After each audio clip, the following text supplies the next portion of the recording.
All right, we're back. It is Colts and Titans in Week 5. Kevin Bowen and Eddie Garrison with you here on Kevin's Corner.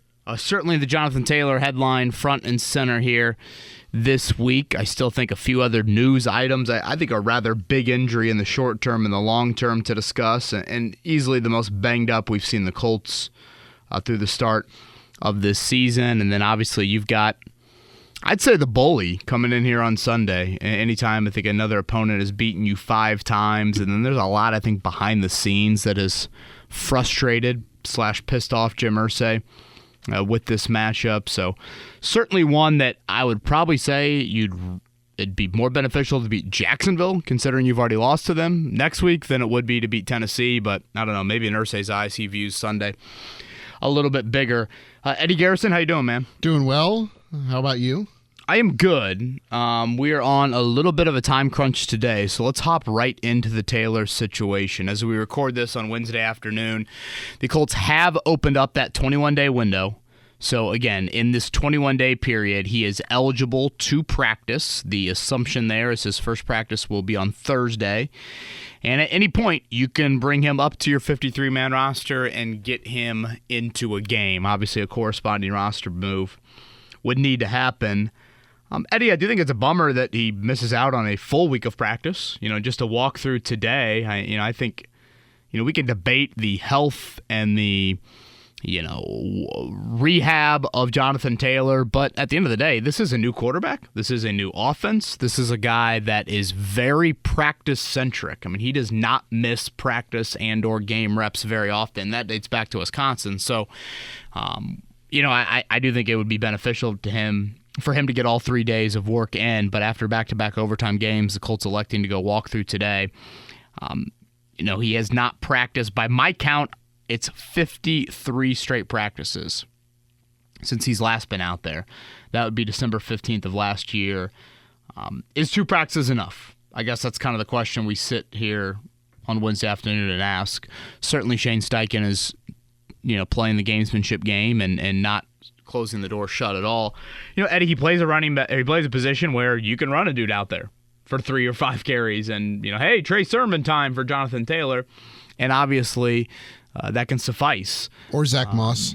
I do find it funny, though, or not funny, but, and I know it's a different injury, but, Zach Moss needed 2 weeks to get back from a broken arm. I guess 2 weeks of practice, I should say, after he missed 6 weeks. And that was when you had Deion Jackson and Evan Hull and I guess Jake Funk. I mean, you were in a much more of a dire situation than you're at now. Now at least you have Moss. Part of me sits here and thinks, man, 2 days of practice time. Can you imagine if he went out there and aggravated something on Sunday? Like, nobody plays in a NFL football game after missing 10 months of work after 2 practices.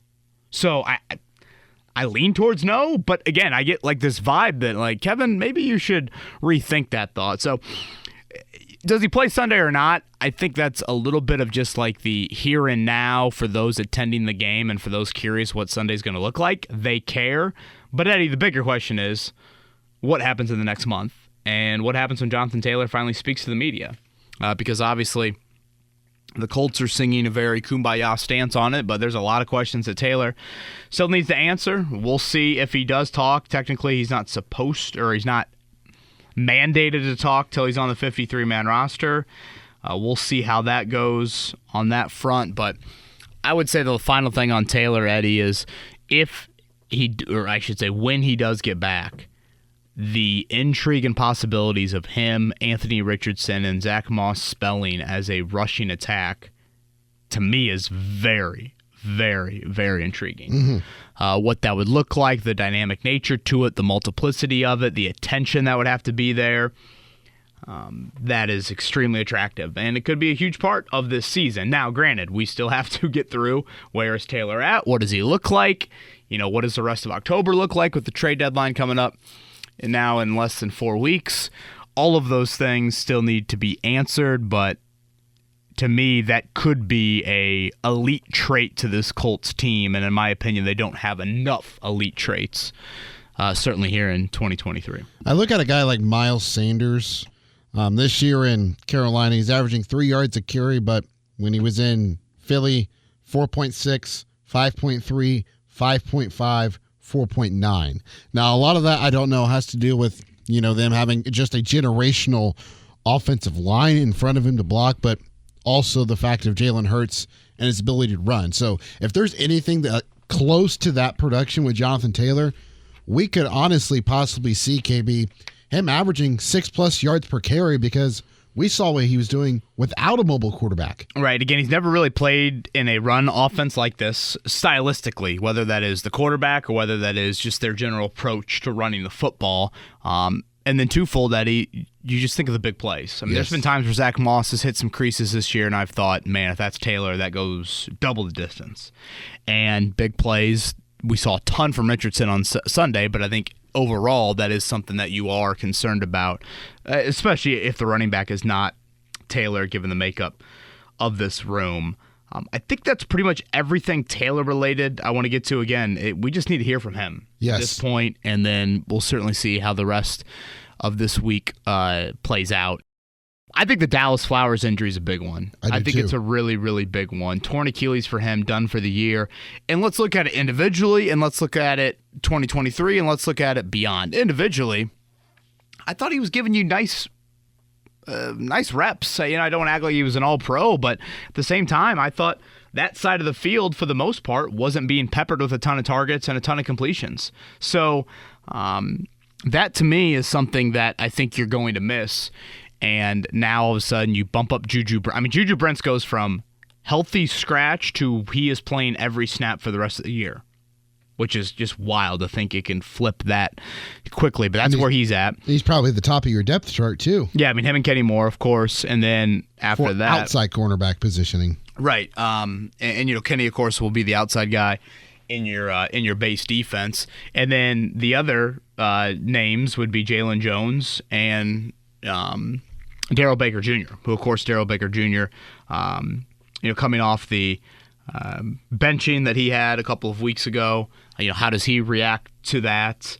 Again, as we record this, the Colts had a walkthrough. I did want to get this in while they just announced the injury report. They did put Jonathan Taylor on the injury report. I guess there's a little bit of an asterisk there, indicates the player is on PUP.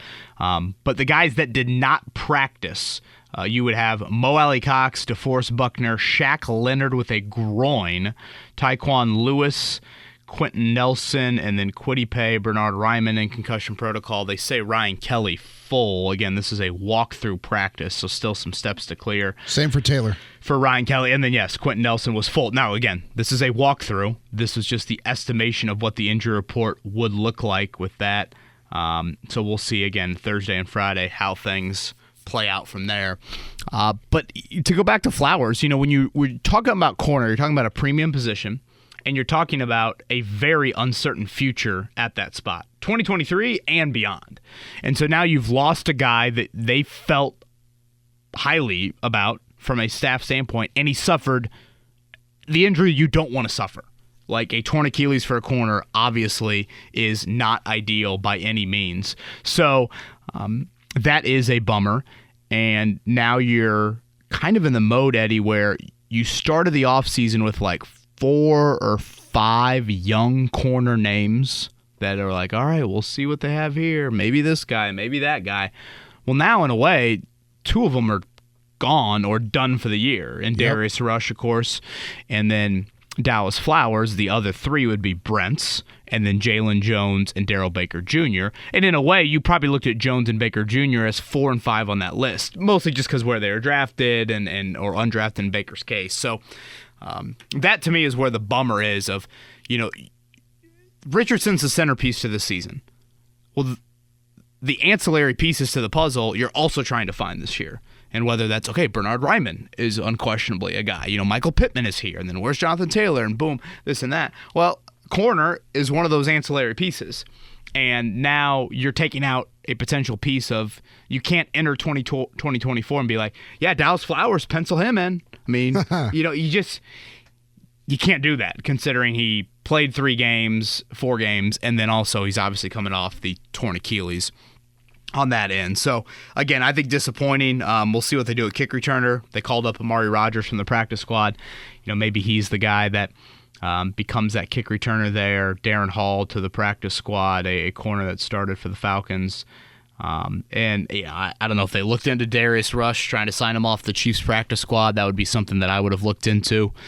But yeah, I thought that was, a big news item from earlier this week that we didn't have a chance to get to. We obviously saw him leave the game late on Sunday, but that would be one to certainly keep an eye on. What does your intuition say about the status of Kwity Paye for Sunday?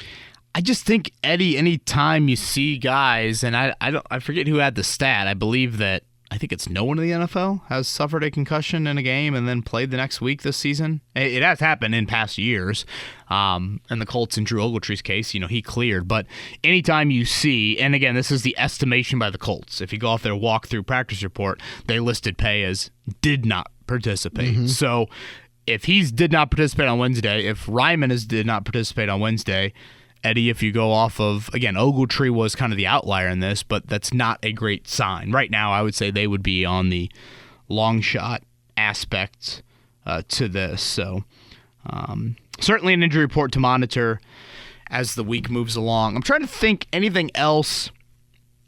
I guess the only other thing that I wanted to mention, because I did bring this up several times earlier in the week, I found it curious going back and watching Anthony Richardson's performance from Sunday. And, Eddie, I brought this up. You look at inside and outside the pocket numbers. Rough estimate here, but I went back and looked at the 25 attempts for Richardson because I felt like he was so dynamic outside the pocket. He certainly made some plays inside the pocket, but much, much better outside the pocket. Charted it the other night.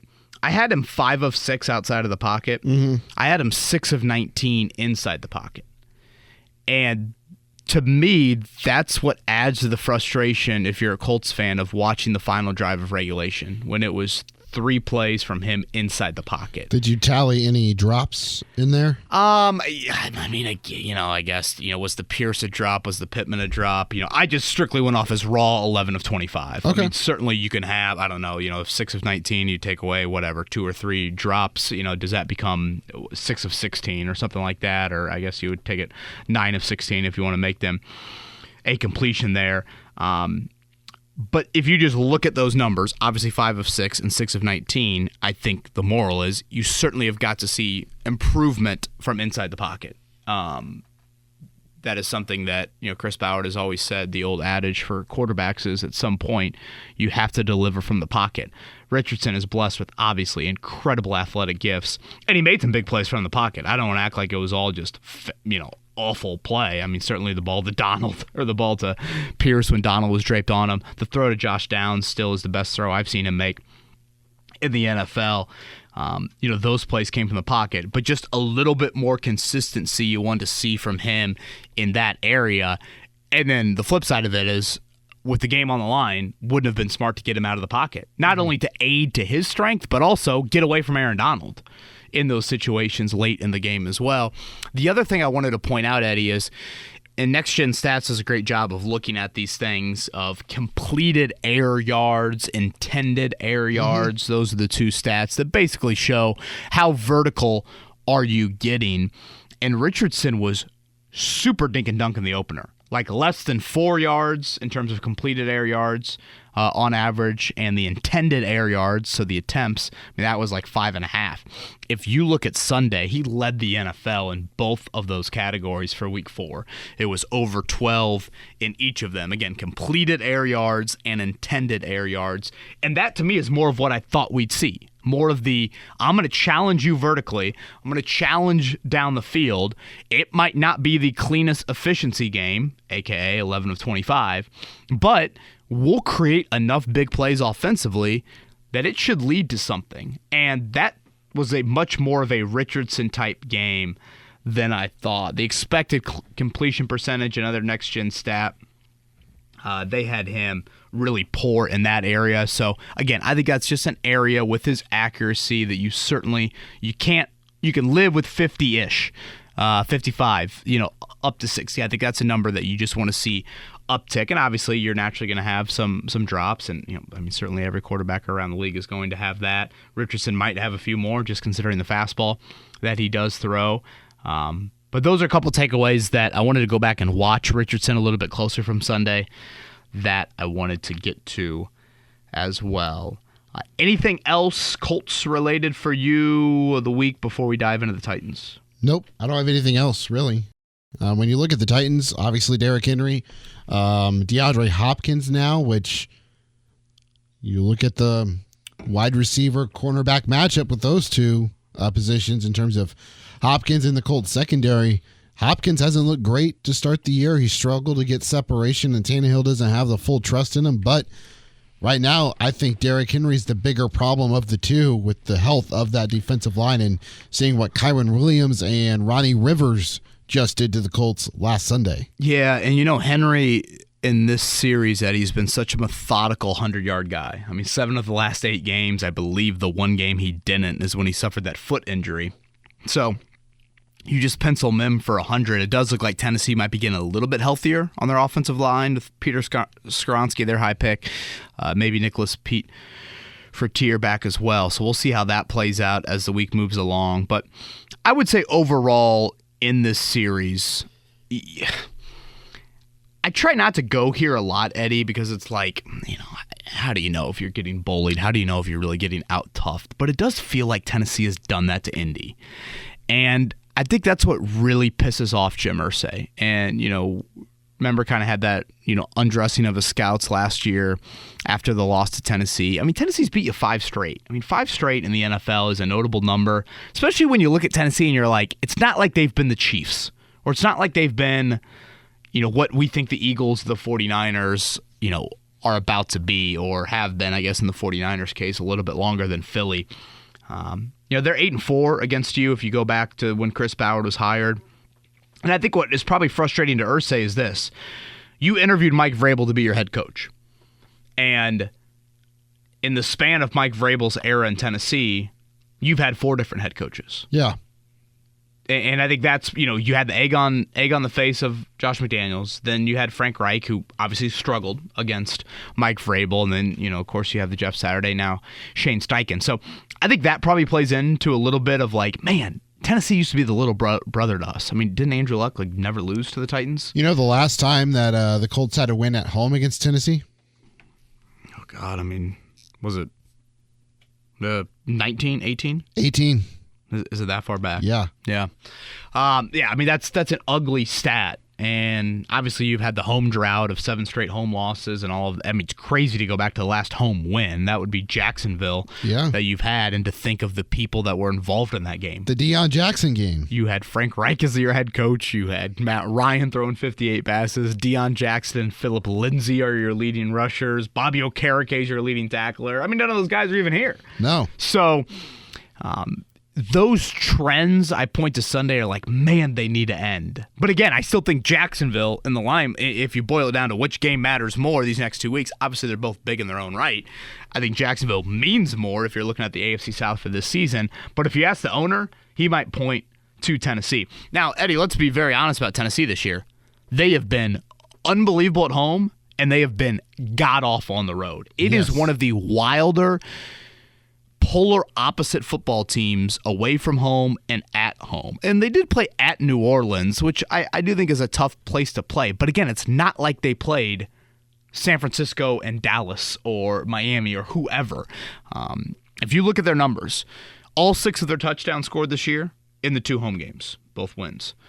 They average 9 points a game on the road. They average 27 points a game at home. I think it's like a 200-yard difference in total yardage. Wow. At home versus the road. So, great news for the Colts, you would think, if that trend continues. But then again, the opponent and the history. And again, this is me last Wednesday that laid out some things on why I was so confident, and certainly the Friday injury report maybe changed my confidence a little bit with the Rams game, but I still didn't think we'd see the Colts lay an egg and get down 23-0, needing the biggest comeback in franchise history, to get back in the game. I thought the Rams would struggle a little bit more out of the gate. They are the top run defense in the NFL. Granted, outside of Watson, they haven't faced a quarterback, and I don't even think Watson is like Richardson when it comes to running, and it's still a different style offense. And anytime this matchup, before we move into Twitter questions, Eddie, anytime this matchup arises on the schedule here as of late, and this is a credit to Chris Ballard, I don't think there are many guys I would put on this list, Eddie. But Danico Autry, to me, is arguably the only Colt in the Ballard era. I don't know, maybe somebody can throw another name at me that I'm totally forgetting about right now. But Eddie, I can't think of many Colts that produced here, in my opinion, should have been re-signed, left Indianapolis, and then went on to have a very productive stint era, however you want to call it, somewhere else. Autry is unquestionably that player in my mind. He was huge against the Colts last year, 3 sacks in the 2 games. It was kind of crazy. I think, let me make this very clear. I think DeForest Buckner is better than Danico Autry. But this to me is pretty wild, Eddie. Since 2020, and that was when Buckner was traded in Indianapolis. Yeah. Danico Autry has more sacks than DeForest Buckner. And that's in playing 5 less games. I don't know, and I don't want to speak for you. If you would have literally told me, hey, Kevin, who has more sacks, Buckner or Autry in the last 4 years, I just would have assumed Buckner. And again, it was odd to me that, kind of a little bit of a low ball offer in my mind with Autry. And what was confusing, Eddie, is, again, that is a defensive lineman, a versatile, durable guy that, okay, is he getting up there in age a little bit? Sure, but you rotate so many bodies up front. To me, bringing him back would have made a whole lot of sense. Again, there's not many, and that's credit to Ballard. When he feels like enough is enough, those guys walk, and they usually don't do anything elsewhere. Autry is the one, and the fact that it's been in your own division, they've bullied you. I mean, hell, they've won, 5 of the 6 games with Autry there. So, when you think of all of that, that plays into it. So, anything else Titans related before we move on? I don't have anything else. Yep. You ready for Twitter questions? Let's do Twitter questions. I'm going to throw a curveball at you. I got this one yesterday. I forgot to send it to you. This is from Cody. This is Cody's first submission for the pod of a Twitter question. So welcome, Cody. Do we have initiation for Cody? Ooh, good question. Kidding. But the idea Cody has is, knowing Kevin's love for Reese's, he must give you one every time he calls you Andy. Ah, jeez. I think that's a deal. I said, well, Cody, little do you know, Reese's is also my favorite candy, so we're in good spirits there. We are set, aren't we? Yeah, I'm in agreement. Let's go. But a couple questions here. One, with Alec Pierce not being as big of a factor as some thought, does Chris Ballard and Shane Steichen pick a more quality wide receiver in the first round this year? Cody doesn't believe Marvin will be an option, but there are plenty of quality guys who would be available in the middle of the first round. The second part of this is, assuming there are playoff implications for the teams involved, which games would be more interesting to attend for my wife's first NFL action? Week 14 against the Cincinnati Bengals, or Week 15 against the Pittsburgh Steelers. Love the pod. Keep up the great work, Kevin and Andy. What? Oh, wait. I mean Eddie. Was that you, or was that? No, that's on the Twitter question. Look at that. Cody there. Outstanding. I don't know. Cincinnati or Indy? What would be the better environment? I mean, dude, does Cincinnati get it turned around? I don't. Allegedly, Joe Burrow said today that he's never felt better, and he thinks the calf injury is behind him. I mean, Cody, outdoors in December in Cincinnati, you probably should mention. I mean, that might be a little bit dicey for the first NFL game. Indoors against the Steelers. Granted, it'll be a lot of black and yellow no matter what happens. That is something to note as well. Paycor Stadium, downtown Cincinnati, though, can't go wrong with that either. No, so. some great venues around there, certainly. Yeah. But yeah, I would lean towards wideout. Eddie, if you were going to make me list, okay, what are the positions of top importance? I would lean towards wideout. I mean, I don't know. If you were drafting 8 or 9 overall, would Brock Bowers look pretty good? I know he's not technically a wideout, but you talk about a weapon for Anthony Richardson moving forward, a non-Marvin Harrison division there. So another tight end, Kevin? Yeah, but to me, if you're going to tell me that's a Kelsey-like guy, I mean, it seems like there is that type of hype with Brock Bowers. That would be hard to pass up in my eyes. But yeah, I mean, pass catcher in general is probably where I would label it moving into draft season. Turning over a lot of rocks, Brennan Hey, Kevin. Been a while since my last question. With Dallas Flowers injured for the rest of the season, should we expect to see a heavy dose of Jalen Jones in the Tennessee game and beyond? Or do you think Gus Bradley will give Darrell Baker Jr. another chance? Love the pod. I'd like to see Jones, to be honest with you. He obviously went in on Sunday because Darrell Baker was inactive. I mean, I still don't want to act like Darrell Baker doesn't deserve another shot. Again, Darrell Baker had never played an NFL defensive snap until week 1.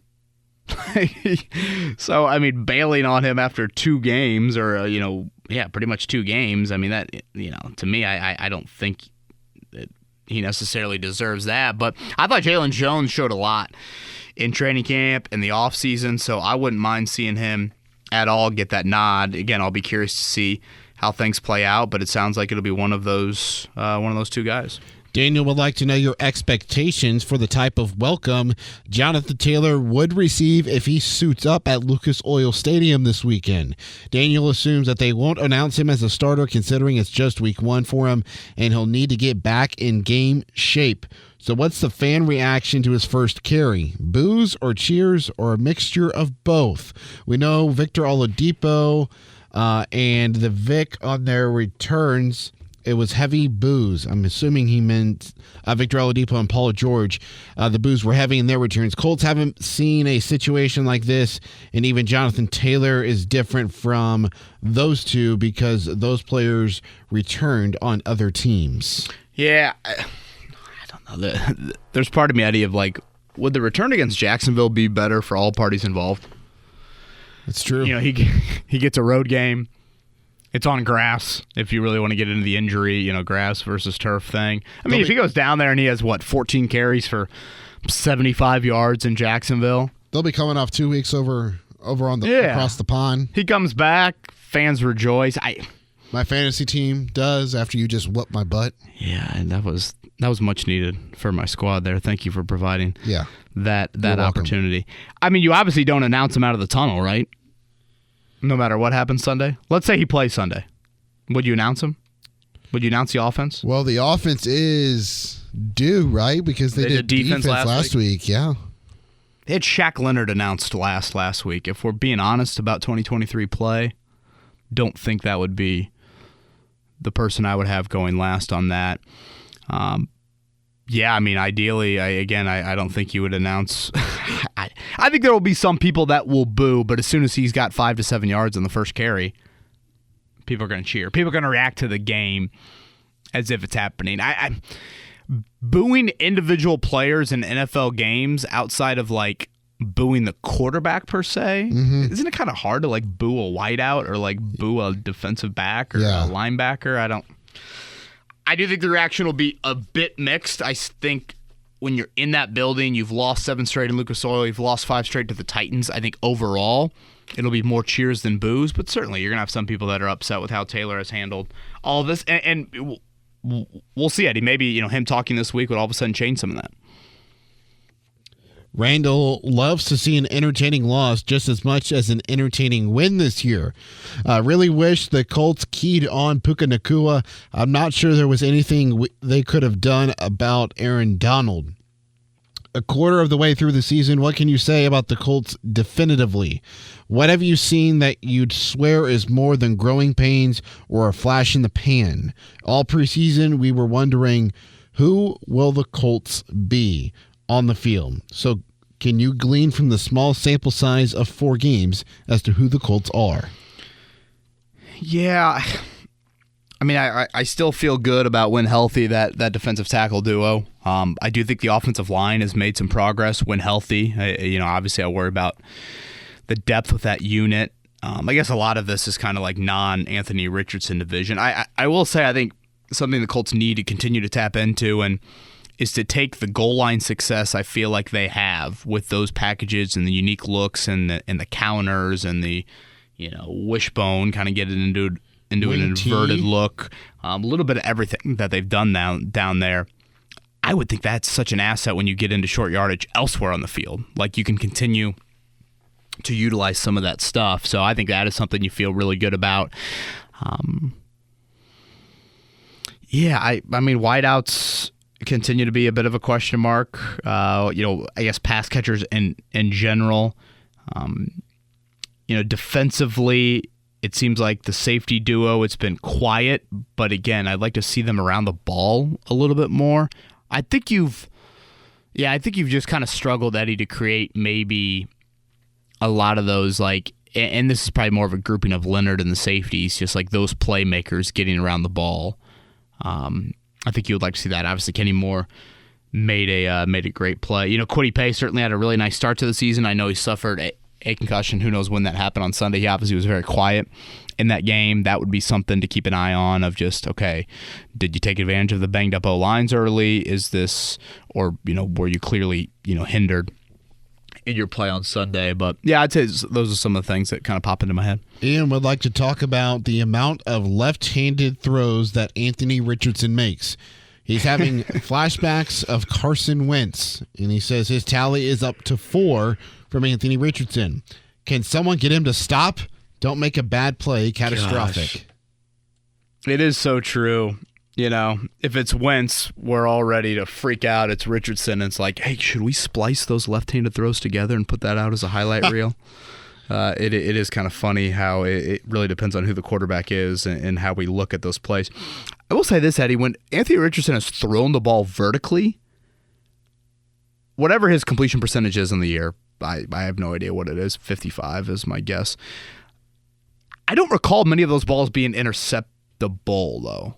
Right. Like, it's either kind of been just your guy has a shot at it, or, he's certainly thrown a couple, one hoppers and things like that. When you miss high, I guess, which is probably that's probably his main miss, you aren't going to have a ton of opportunities for defensive backs to make plays on that. But I think that is a good thing, and that you are staying away from turnover-prone plays. But certainly, the left-handed stuff, yeah, it's absolutely playing with fire. And, this is the balance when you have a quarterback like this. The Donald draped on him throw to Pierce is unfreaking believable. And, Eddie, it's also probably a split second away from being a fumble. Yeah. And that's just the nature of what you're going to have to live with him. That's probably where you're going to see more of the turnover type stuff, is when he's trying to shed somebody in the pocket or outside the pocket to extend a play. Naturally, the ball is going to get a little bit loose because, theoretically, you've got an arm, your left arm, that you're trying to get rid of that, would-be sacker. And that means another defensive lineman has a chance to try and, maybe expose the inability for you to protect the other arm. You I guess, in a way, kind of saw that with the fumble there, but this is the give and take, Ian. If you want the highlight plays like the ball to Pierce, you're probably going to have to live with some of that stuff.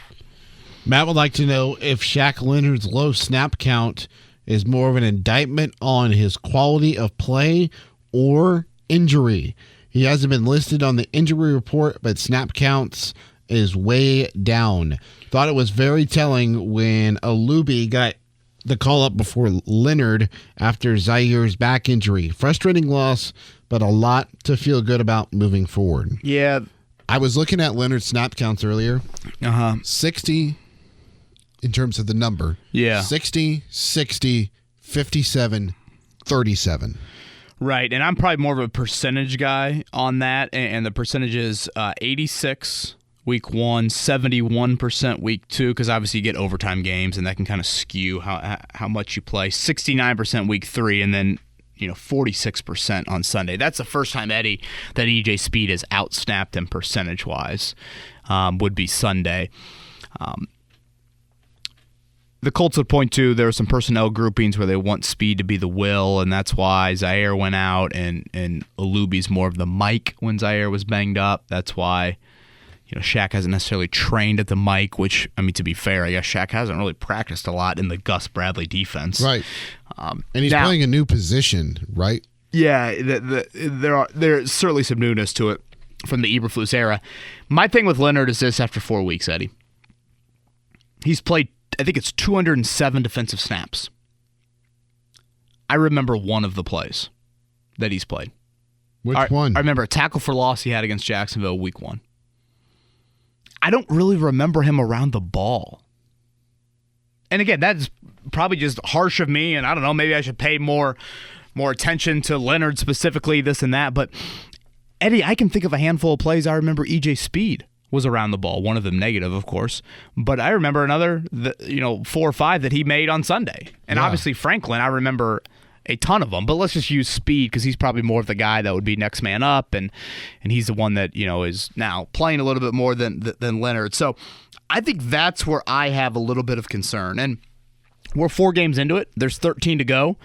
He did pop up on the injury report today with a groin injury. Did not participate in the walkthrough, as we mentioned earlier. But Eddie, I would feel better about the situation if we saw 1 or 2 splash plays from Leonard every single game so far, or even in half the games. And then the question was just become, okay, when does the rust fully knock off and that becomes the norm? But I haven't seen that yet. Me either. So it's early. It's 4 games into it. If you literally said to me right now, Kevin, what would you do with Leonard after the season? Oh my gosh, you would have to have a serious discussion about a restructure and or a cut. The good news is it is October 4th, and it's 4 games into it. And 13 games seems like 30 years in an NFL season. So that's the good news of it. But right now, let's not ignore it. This is, if you were telling me right now, hey, 4th and goal from the 3-yard line, your defense is defending the goal line and they're up 4 points. You're going to go nickel. Who would be your 2 linebackers on the field? It'd be Franklin and Speed, and I wouldn't think twice about it. I have a few Twitter questions left. Dallas, longtime listener from Canada. Ooh. G'day. Kevin, do you think that the aggressiveness on 4th down needs to be tempered at all? Hindsight is 20/20, but at the same time, I was begging the Colts to kick the field goal while down 23-8 in hopes of a late game surge. The announcers even said a field goal does nothing here. While I disagreed at the time, it seems to have bit them in the butt in hindsight. Also, in your opinion, how did Blake Freeland look in his first NFL start? Now, Eddie, I thought you made a great point on Monday. That field goal there would have taken it from 23-8 to 23-11. You would have still been down 12. Instead of 15, you would have been down 12, and that still means you need 2 touchdowns. Obviously, down 15, you need a 2-point conversion on top of that. With 3 minutes to go in the third quarter. Right, and you hadn't the Rams had not punted, right? Isn't that what we said? They had not punted up until that point. They hadn't punted at that point. So I am probably team a little bit more aggressive in 4th down than most. Now, I don't think it's a blanket statement. And to be fair, I don't think Shane Steichen is a blanket statement guy. I think Frank Reich was a little bit more of analytics. I think Shane is a little bit more of I can acknowledge what's happening in a game situation and realize that go in week 4 doesn't mean go in week 7. Because personnel, it matters. Game flow matters. Injury matters. I always go back to this. Remember when the Colts lost the Texans in overtime? They went for that 4th down. Yes. And they gave, I think it was Hopkins, right? Just past midfield, right? Yeah, for some reason I thought it was just short of midfield maybe, and that gave Houston a short field, and then Hopkins made 1 catch, and the game was over. That play, at that point of the game, I think Hilton was out and Jack Doyle was out, if I'm not mistaken. It was Andrew Luck to Chester Rogers. Yeah. That was the decision on 4th down. I mean, in a way, that'd be like 4th down right now, and hey, Richardson, go throw a comeback to Isaiah McKenzie. Yeah. So that's where, Eddie, I can look at my sheet and say, okay, 4th and 3 minutes to go in overtime from the 44-yard line. Oh, guys, it says green. It says go. Well, does it say on there that T.Y. Hilton's hurt, Jack Doyle's hurt, and you're throwing the ball to Chester Rogers? Because that would influence my opinion. I hope that makes sense, and I think Shane is a little bit more cognizant of players matter, not just the Excel spreadsheet. Mm-hmm. Yeah. Sam, is there any worry with Anthony Richardson in terms of being protected differently than the rest of the quarterbacks in the NFL? He's a 1-on-1 size-wise compared to other quarterbacks, and when he gets hit, it may not look as bad as some of the other quarterbacks who may get hit. Like when Shaquille O'Neal played in the NBA and he would get hacked all the time, but it didn't look like a foul because he's so big compared to everyone else. And here locally in Indiana, we're having that same conversation at least last year with Zach Edey in Purdue. I added that part in there. Yeah, certainly that is true. I did want to throw in, I thought Blake Freeland looked like a fourth-round pick making his first NFL start on the blind side against Aaron Donald. I mean, pop in Bernard Ryman's first game from last year, and it looked probably very similar to that, and that obviously wasn't Donald. This is an interesting thought here from Sam. I guess I haven't really, there's more frame to be hit. You can look at it that way. There's also more frame to withstand that hit. Yeah. It's just, it is one of those kind of, I guess, give and takes that you do have there with Richardson. And again, someone asked me earlier this week, does Richardson have a smaller window of time in the NFL? And that's probably true. Like, again, C.J. Stroud, in my opinion, will probably play longer in the NFL than Anthony Richardson. Mm-hmm. So, I just think that is probably a fair statement to make. I don't know. I could be dead wrong on that. But I will say this about Richardson, Eddie. His poise in the pocket is brilliant. I mean, that impresses me so much. And that was the biggest thing that I think sold the Colts on him. Obviously, the combine numbers speak for itself. But once they got to know him, how he was wired, and then the more and more they watched his just pocket presence at Florida, it's not deer in headlights. It's not ducking when pressure gets in your face. It's incredible. And the ball to Pierce is exactly that. All right, I got to run in 2 minutes, so let's get this question in, give our picks, and let's bounce. Jamie, in overtime, the Rams were still running the ball. I didn't see Grover out there. Gus Bradley assuming they were going to pass. 2, other than field punts, Isaiah McKenzie has not done much. Think KJ Hamler could be elevated. Is there another PR option? Punt returner. Yeah, we'll see. The answer on that. Again, Amari Rodgers was the guy that brought up to the 53-man roster. I mean, KJ Hamler's barely played in the last couple years, so I think you probably want to see him prove it a little bit more before you just give him returner responsibilities. Was Grover really not out there during overtime? I don't know. I mean, 8 plays of overtime. I mean, I could maybe see a sub midway through that drive, but I would hope that'd only be for a play or two. And didn't the Rams take a timeout on that series as well? For some reason, I feel like they took kind of an early timeout there. Yes. But they certainly gashed you there. Buckner was on a pitch count, and I leaned over to Mike Chappell during overtime. I'm like, I wonder if Buckner's hit the pitch count. He was primarily a third and fourth down guy. Now, granted, in overtime, you had 1 third down. And that was obviously the Puka Nacua touchdown on that. And by the way, if you missed it, Sean McVay, pretty high praise for Anthony Richardson. I tweeted out that quote, put it in the notebook that is available on 1075thefan.com. Eddie, I'm going to think it's ugly. I'll go 19-16 Colts. I was wondering the same thing, but I was going to go like 13-10. Wow, that's even uglier. I don't know if I want to watch that. Yeah, I mean, I don't know. I'll go 16-10. I mean, those are way unders. I think 42, if I'm not mistaken. 42.5 is the over-under right now. Colts favored by 1. So the next 2 weeks, I mean, 2 teams running the ball. Clock's going to run. So yeah. These are big. The next 2 weeks, vital. Again, you're 1-1 in the division right now. We know the history with Tennessee, and then obviously Jacksonville next week after already losing to them in week 1 is big. He is Eddie Garrison. I'm Kevin Bowen. Everybody have a great week, great weekend. We will talk to you on Monday. Kevin's Corner signing off.